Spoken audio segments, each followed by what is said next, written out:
ثم جعلناك على شريعة من الأمر فاتبعها ولا تتبع أهواء الذين لا يعلمون. Menolak sifat-sifat Allah dan nama-nama Allah Subhanahu wa taala ini bentuk pengingkaran terhadap iman kepada Allah. Karena di antara konsekuensi iman kepada Allah adalah mengimani nama-nama dan sifat-sifat Allah Subhanahu wa taala sesuai dengan keagungannya Allah sebagai Al-Khaliq yang tidak dapat kita khayalkan, yang tidak dapat kita bayangkan, yang tidak dapat kita perbagaimanakan, tidak menyerupai sifat makhluk, tidak boleh ditaktil, tetapi sesuai dengan keagungannya Allah Subhanahu wa taala. Dan yang menolak sifat Allah ini disebutkan dalam pembahasan akidah bermacam-macam. Ada yang bisa kufur, keluar dari Islam, seperti Jahmiyah. Mereka menolak sifat-sifat Allah secara keseluruhan. Sehingga kata para ulama, mereka lah tidak kalah jahat daripada ateis. Karena ateis menganggap tidak ada Tuhan.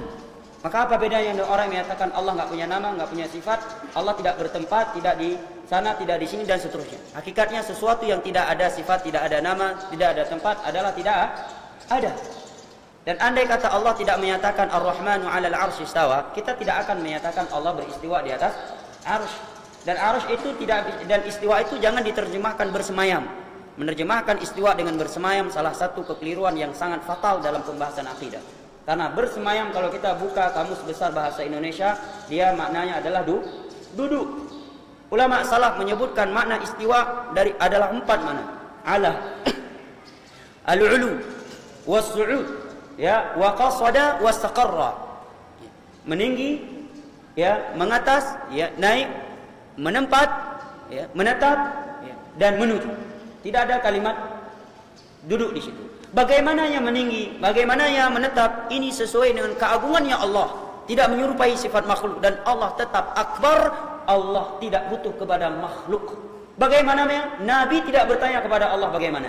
Nah, kalau demikian, di mana Allah sebelum Allah menciptakan langit dan bumi? Karena Allah menyebutkan dirinya istiwa di atas arsy setelah Allah menciptakan langit dan bumi. Kita jawab, Nabi lebih cerdas daripada Anda. Nabi tidak bertanya kepada Allah, di mana engkau sebelum menciptakan langit dan bumi.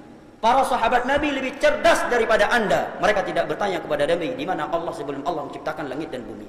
Maka kata ulama salaf, qif min haitsu waqafu. Berhentilah kamu dalam urusan asma wa sifat di mana para salaf berhenti di situ. Jelas ya? Kalau dia menolak sifat-sifat Allah, maka ini bisa kufur, ia keluar dari Islam karena dia menolak atau mendustakan ayat-ayat dan hadis-hadis Nabi yang menyebutkan sifat-sifat tersebut.